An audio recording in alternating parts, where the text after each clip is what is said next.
And welcome to another painting tutorial by Promethean Paints. Today we're going to be painting Fulgrim's wings as the final part now.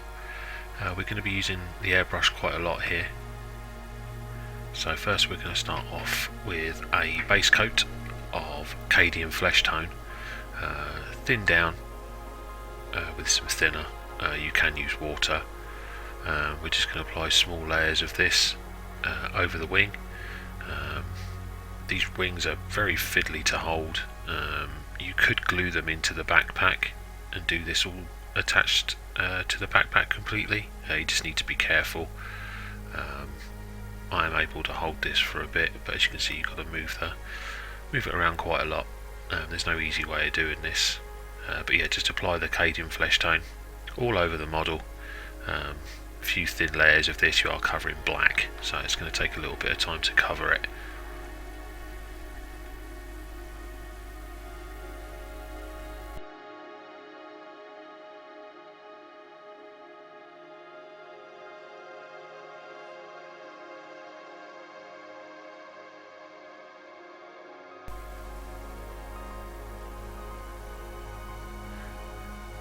Okay, and now we're going to apply our first dark area here with AK Brown Rose. This is a little bit like GSW Bugmans Glow.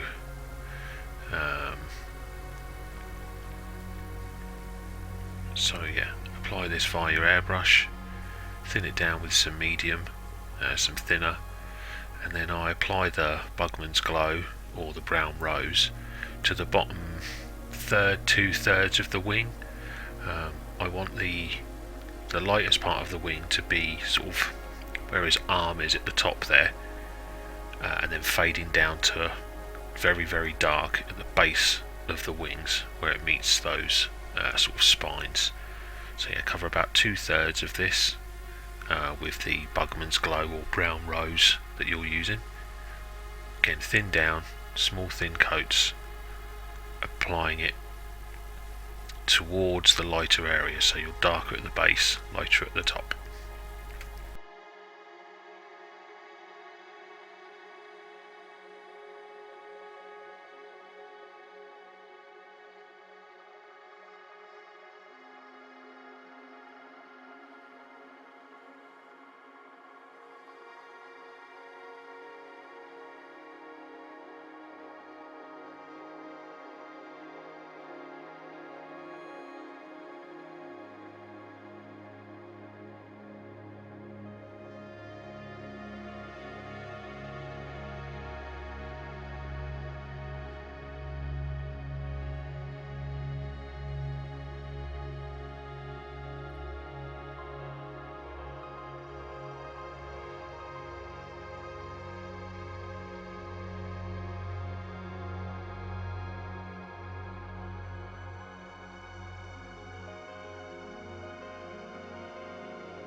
Okay, and now we're going to move on to one of our darkest colours now. We're going to use some GSW Rhinox Hide. It's a very dark reddish brown, and this is going to be our darkest area at the base of the wing. So soft sharp spurts of the airbrush here, again from the base to the top, so you're catching that bottom edge first, so it naturally transitions into the lighter shades above it. You're covering less than a third here, small area around the base. Just take care here, don't want too much, because too much can cause it to go too dark. We are looking for a fluorescent finish at the end of this, so yes, you do need the darks to really make those lights pop.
Okay, now we're going to get some of the brights back, so we're using the Vamperic Flesh, which is sort of a pallid witch flesh sort of colour from GW, and with this we're going to now do it the opposite way, so we're going to go from the top of the model down to the base.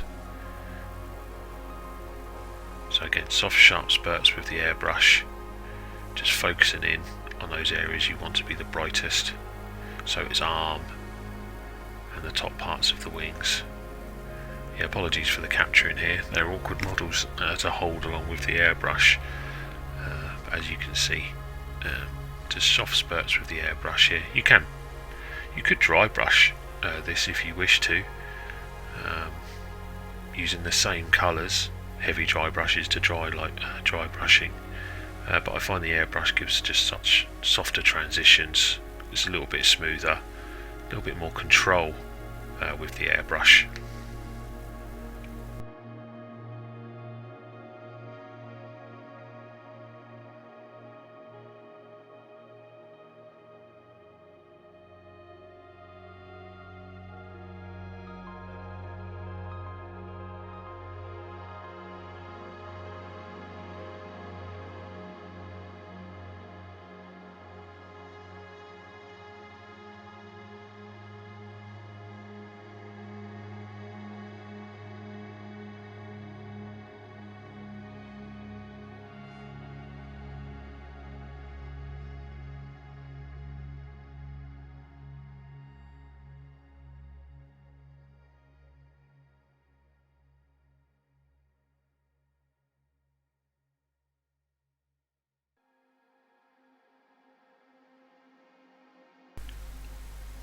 And now to do some colour matching, we're going to use the Magos purple, a little bit thinned down, just a couple of drops of thinner, and we're going to cover the Vamperic Flesh and just blend it across to some of that flesh tones. There's no need to brush this on. What we're actually going to be doing later is covering a lot of this with white and then our fluorescent colour.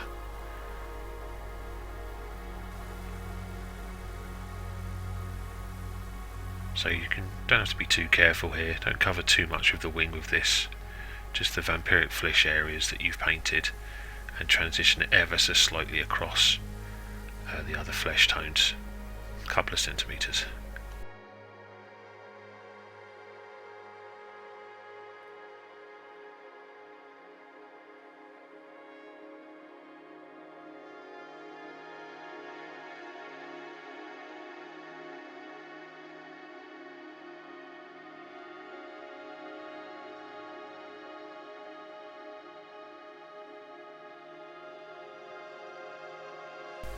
And there's the two wings, airbrushing done. I just want to protect these now. We're going to be applying some white washes to these, so I'm just going to use some AK Ultra Matte Varnish airbrushed across the two wings. Any matte varnish will do. For these you can paint this on or airbrush this on. If you're going to airbrush this on, it might be worth wearing a mask because it can be a bit smelly through the airbrush.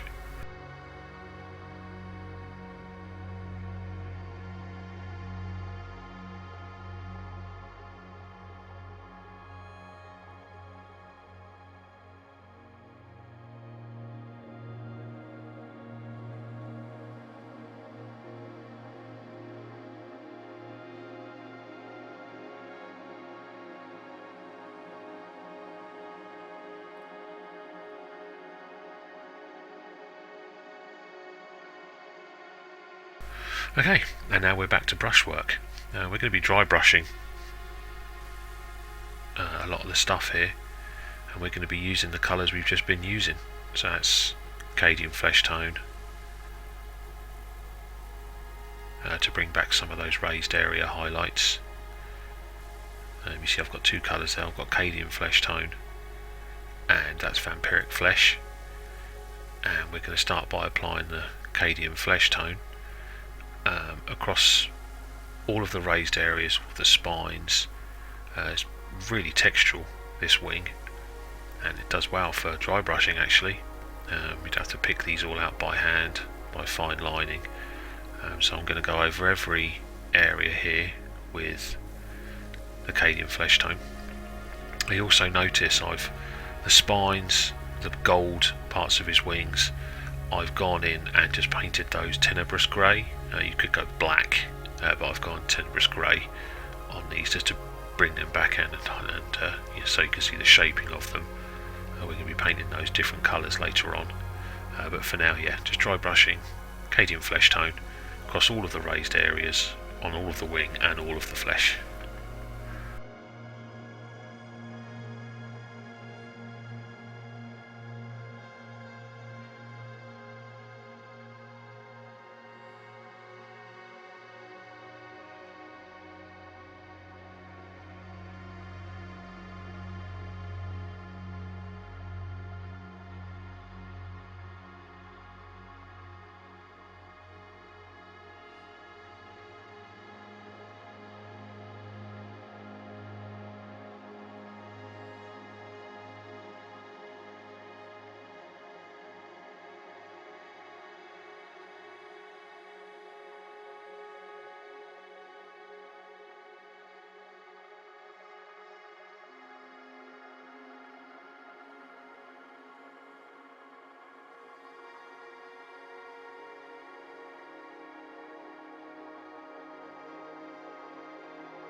And now we just move into the Vamperic Flesh.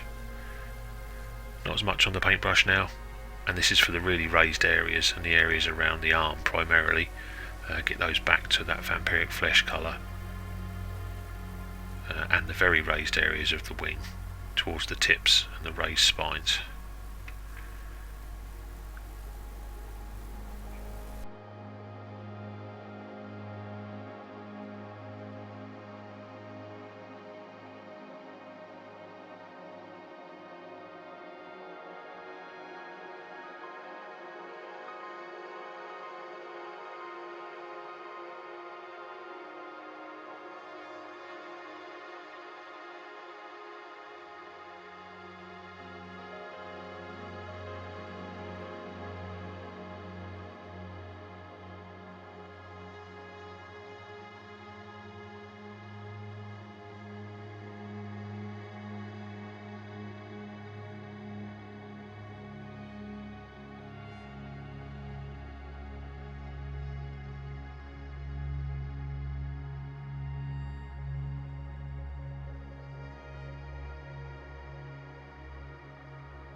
And now I'm just going to add some colour.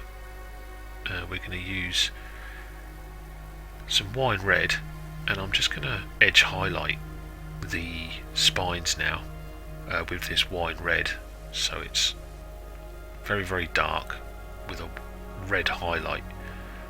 You could use a grey or a blue here, but I just wanted something a bit different, so I went red on these and used the AK wine red. Any red will do. They're sort of any of the reds from GW, not too bright, slightly dark.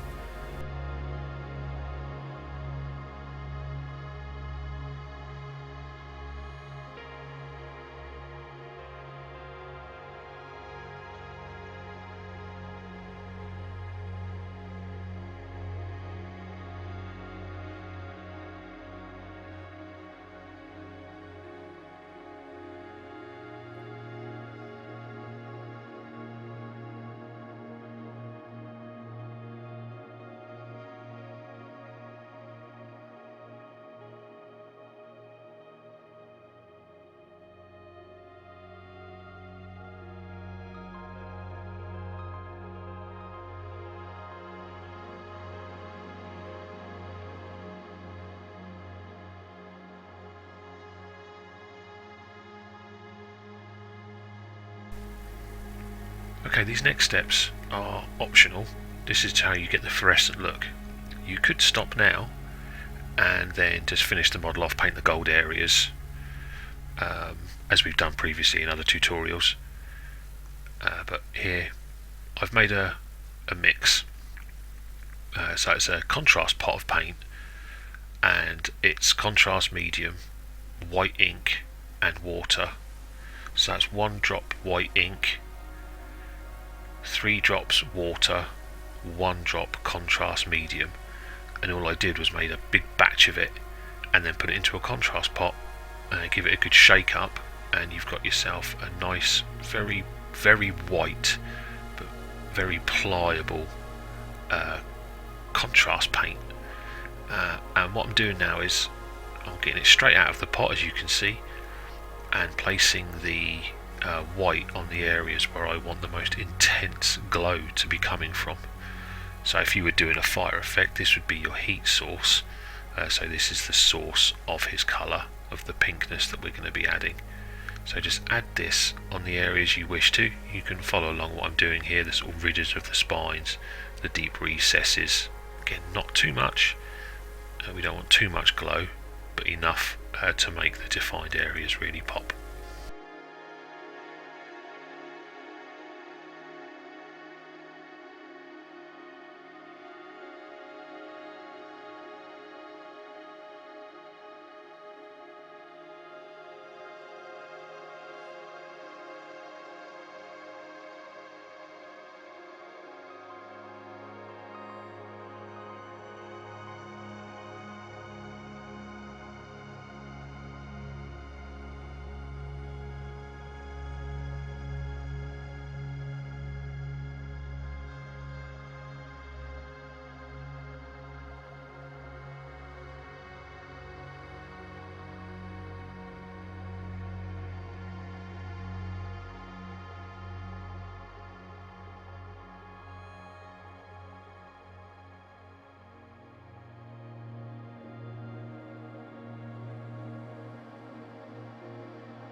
You will need to give this a few moments to dry, 10-15 minutes. Treat it like a contrast paint. It can take a while to dry depending on how thick you've added this.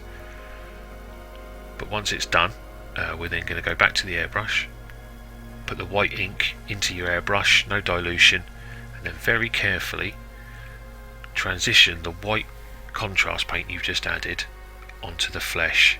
So these are just soft sprays, and you're creating almost a halo around the whiteness you've put. So you're almost drawing the shape of your white lines with the airbrush. Soft, sharp bursts through the airbrush, not too much here. You don't want to get any spidering or pooling, and just very carefully move the brush along the airbrush along the shapes, transitioning from the glow to the skin. As before, I'm not using an expensive airbrush here. This is a £30 airbrush from Amazon. It's a Chinese one. I do have an expensive airbrush, but I want to show that you don't need to use an expensive airbrush to get the control and outcome that you see on some of these high-end finishes. So yeah, that's white ink through the airbrush, tracing the lines you've just done with the white contrast on both the front and the back, and you'll get a natural transition now between bright white and the subtle white, and you can almost see on the camera here you're getting a glow effect just with the white.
And so yeah, once you've done that, dries pretty instantly. Again, you might want to leave it a few minutes to dry.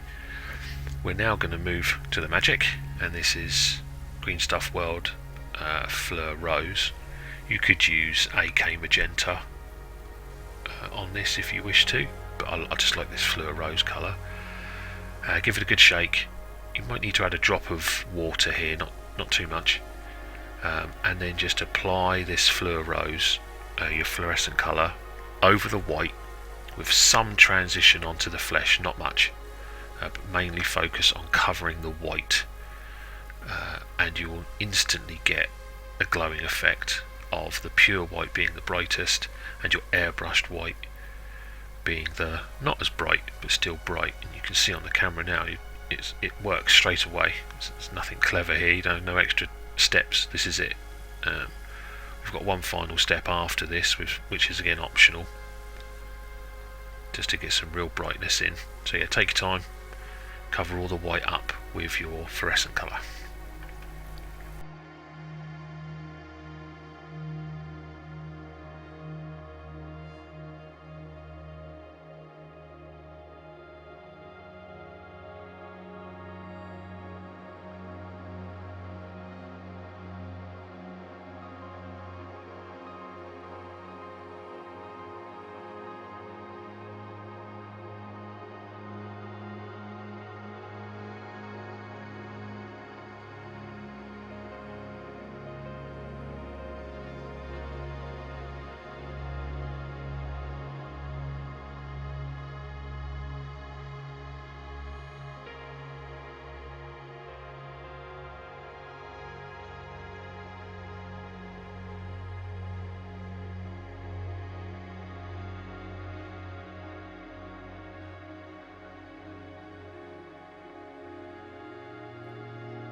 This next stage is optional.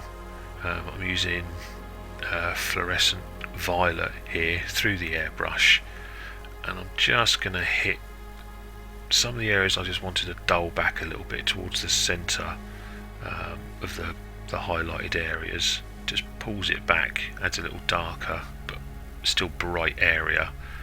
This is optional. Does take a little bit of control to do this.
Yeah, and that's pretty much the wings done.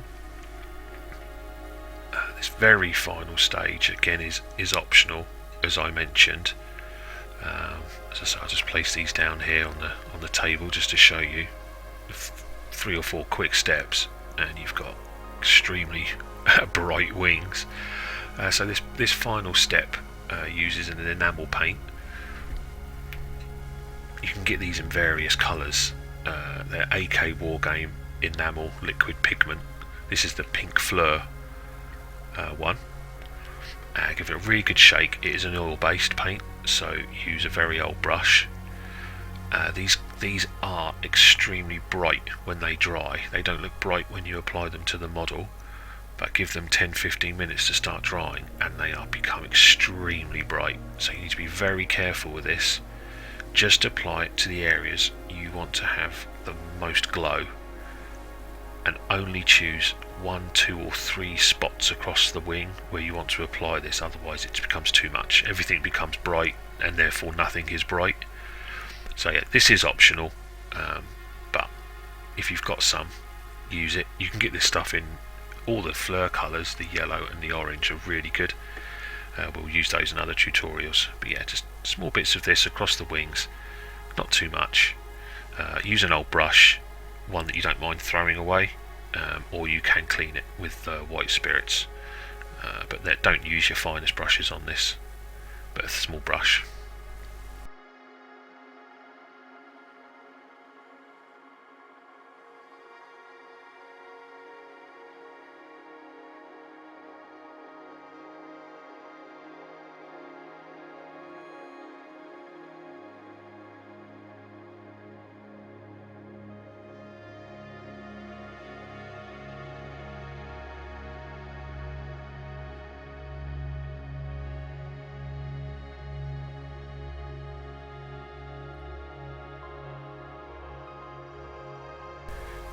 And that's it. All I do now is just the gold on his wing. I paint the normal way we painted gold, which is a sort of dark gold to bright golds, and his backpack, the back of his backpack I also paint in the same way, and then we put the model together to get the end results that you see on the screen now. One tip I would do is don't glue the head on. If you've got the wings separate and the backpack separate, put the head on last. If you were to put the head on before the backpack and the wings, you'll find it very hard to attach the wings. So yeah, base was done very quickly with just some Green Stuff World tufts. So as you can see, yeah, you end up with a fantastic looking model. So yeah, really appreciate you watching all these tutorials. I hope they've been of use to you. Like and subscribe, and happy painting.